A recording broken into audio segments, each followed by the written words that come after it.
Hi, Carolyn. Thanks very much for joining me today. Good morning, Tim. How are you? I'm well, thanks. And how are you? I'm doing great, thanks.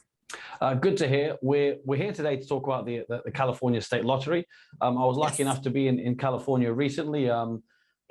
Great weather, not too hot for a British person like myself, but sunshine. Beautiful state. Love to live here. Yeah. Yeah, no, it's definitely a wonderful place. To start off with, if you could sort of give me a background and intro into your role and what you do, I think that would be really beneficial for our viewers. Yeah, sure. My name is Carolyn Becker, and my official title is Deputy Director for Public Affairs and Communications at the Lottery. I've been here almost 2 years now. Believe it or not, I started in the middle of the pandemic, but I've worked with so many colleagues who've been with us for decades. My background is in public relations and communications and journalism, so I work a lot with our subject matter experts to try to talk simply about the lottery and help people understand it. A brief detour, if you don't mind. Sure. What was it like starting and taking this role on, as you say, during the pandemic? Yeah, I still haven't met all of my colleagues in person. Wow. A lot of virtual interviews as I'm talking to you now, virtual conferences and things like that. And in the beginning, it was kind of strange, but I think we've all become accustomed to working from Zoom and Teams and various platforms. Absolutely. I mean, it's a new world, really, almost. Almost a bit of a shame that we're kind of moving on to a world where we don't actually always meet everyone, but I really enjoy meeting them when I do get a chance to see them in person. And depending on how some of these variants play out, who knows, maybe we'll get together more often. But big part of my job is talking to people like you, talking to the media here in California. I serve as our primary spokesperson. So I learn a lot about the lottery because I have to explain it. Sure. Well, that's the perfect segue for my next question. If you could kind of talk me through the history of the state lottery and kind of the journey it's taken to where it is today.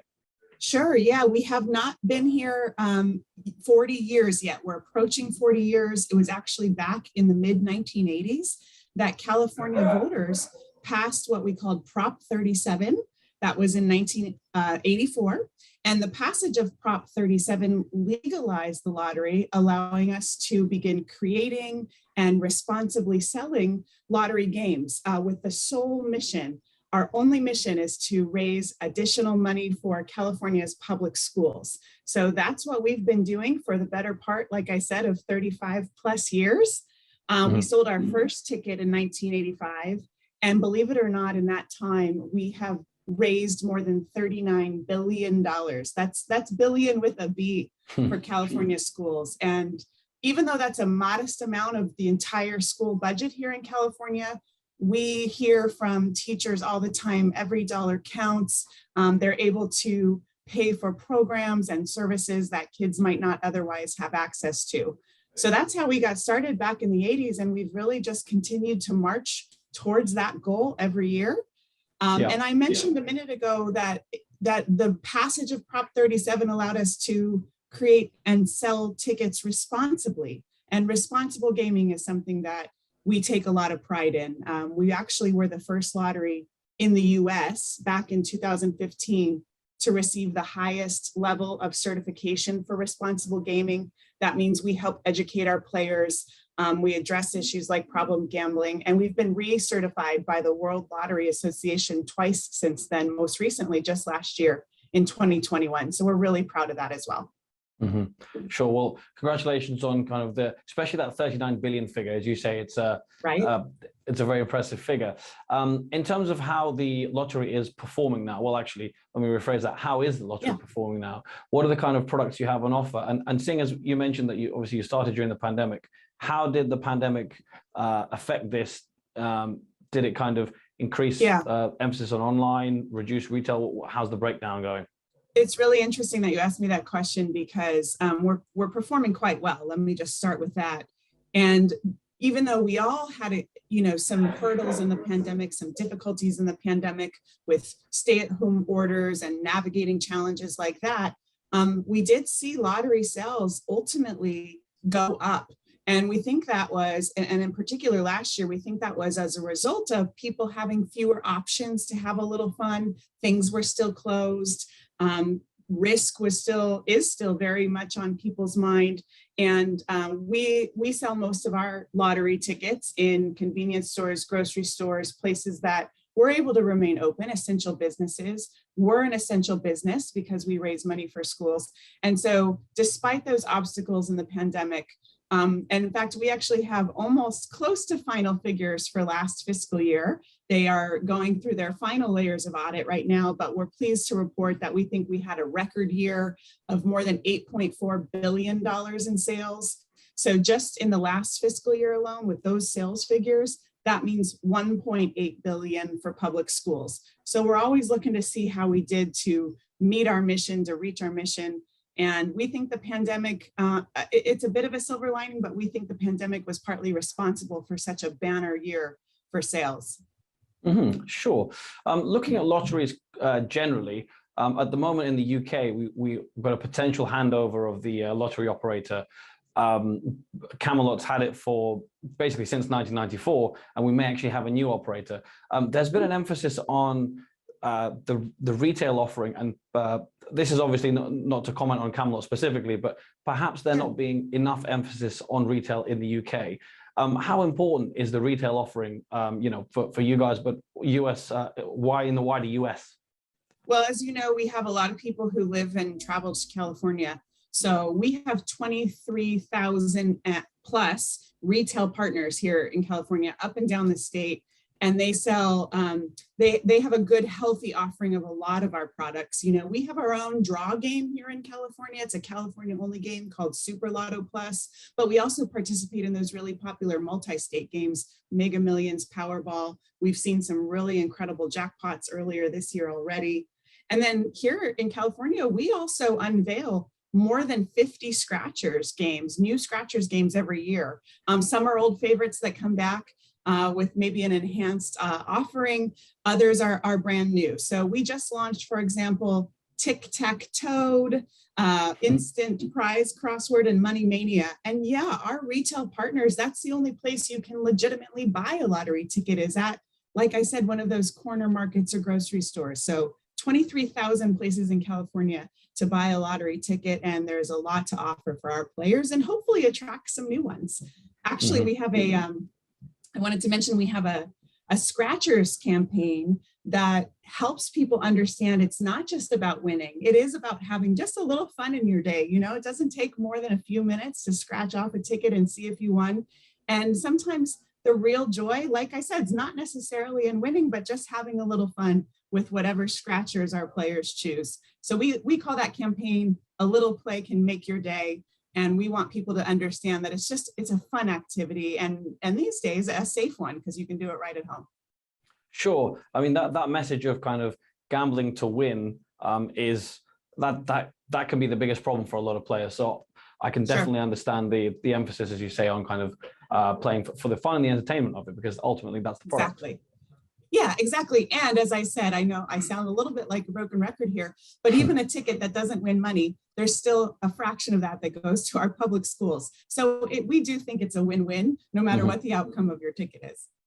Sure. Could you walk me through the regulatory situation at the moment in California? Because you mentioned the retail outlets, and I know something we've discussed before is that you've previously sent out warnings. I'm going to let you take it away from there, because I'm sure you can explain it a lot better than I could. Yeah, no problem. Thank you for the opportunity, actually. Yeah, we are actively warning and have been for quite some time now, actively warning our players and our retail community about the status of third-party private companies that are selling our tickets either online or an app. The reality is they're not authorized in California. They're not regulated. So our big message to players is if you're going to engage those third parties, do so at your own risk. The California Lottery is not affiliated in any way with those platforms. Okay, sure. So is that a little bit of a gray area in the sense that it's not illegal, but it's not strictly authorized? Yeah, that's not a bad way of describing it. The view that we have is that the tickets that anybody buys from somebody other than our retailer, which is the only place we want our players to buying those tickets, is at the 23,000 locations I mentioned. But if you buy them somewhere else, they're not vetted.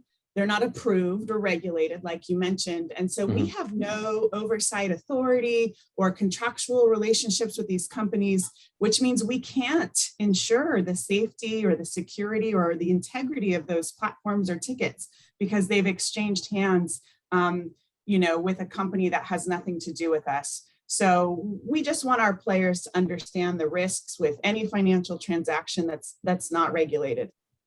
Sure. So you mentioned a few things there, but what are the biggest risks to the player? Is it essentially that the ticket may not be authentic or anything like that?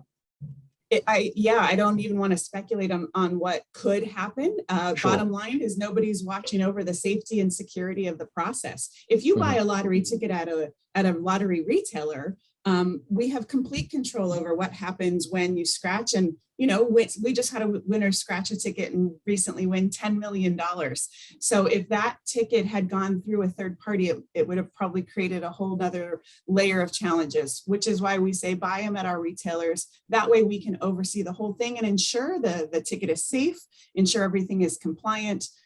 We take all of that very, very, very seriously because as you can imagine, we're talking about a lot of money and a lot of transactions. So we just want to make sure our players are protected. And how would you describe your kind of ongoing dialogue with retailers about this?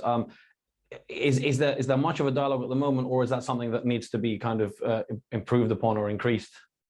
I would say both. It's a very active dialogue. There are 23,000. So I believe it was late last year, we sent them all a letter, a written letter to each and every one of them. And then we have sales team members who are constantly in the field visiting retailers, having those conversations. We post messages on our social media platforms.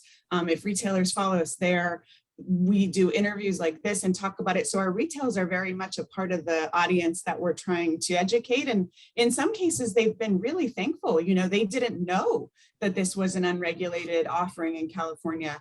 And so they've been really cooperative and have expressed gratitude for the dialogue. And we'll continue to engage in that conversation, both with our retail partners and to some extent our players via our communications channels as much as we can, just to make sure everybody knows what this issue is about and what the risks are that are associated.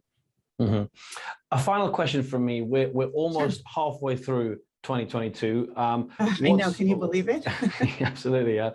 But what are the plans for you guys, for what's on the agenda for the rest of the calendar year? Sure. Well, we have recovered slowly but surely from some of those hurdles in the pandemic. And one of the offerings that we've been able to offer our players and winners in a few geographies in California we call it PCDO, paying claims at the district office. That's a really fancy or a long title for basically saying any winner who wins prizes of $1,000 or less, instead of filling out the claim form and sending it in and going through the rigorous and sophisticated process we have for our higher dollar claims, they're able to bring it to one of our district offices, which are again located throughout California, and get paid right there on the spot. So right now that's only offered in San Diego, Sacramento, and Fresno. So those, I know for you in London, those are pretty spread out, but we're looking to expand that this year, particularly in Los Angeles, which is a very populous area, as you know, and we have a lot of winners down there, and that would be just a much smoother process for those winners. We want to be able to make the experience of a lottery player as seamless as possible. So that's a big one for us this year, is expanding that program where we can just get claims of $1,000 or less paid out right at the counter there at our district offices. And then, of course, we're always working on innovating new games. I know you said we're almost halfway through 2022, which is right. So we've already been working for quite some time, actually, on our big holiday campaigns. It's hard to think about Christmas and New Year's and some of those other holidays this early, but we do it every year. And so we have some fan favorites that will complement with some new offerings this holiday and do a big push because, as you guys know, scratchers tickets are really fun holiday gifts for grown-ups, of course. But you'll have to stay tuned to see all that we have in store for the holiday season of 2022. Yeah, it's amazing how much preparation actually is involved in Christmas Day, which is essentially one day, but of course it's such a massive time of the year for all businesses. Season. Yeah. And it's not the only holiday we like to uplift here in California, but that time of year there are a lot of holidays. And as I said, it's a busy time of year for our team because they're very popular gifts to give somebody that gift of joy, that gift of play that I mentioned earlier. We always want to remind people, though, they're not stocking stuffers. Nobody under 18 is legally allowed to buy a lottery ticket or play lottery tickets or win. So don't give them to your kids, of course, but for coworkers or friends or, you know, Uncle Larry or whomever, it's a really fun gift. And we see that every year. Well, Carolyn, thank you very much for your time and for your answers, and good luck with the rest of 2022. Thank you. Thanks so much for talking with me. It has been a pleasure.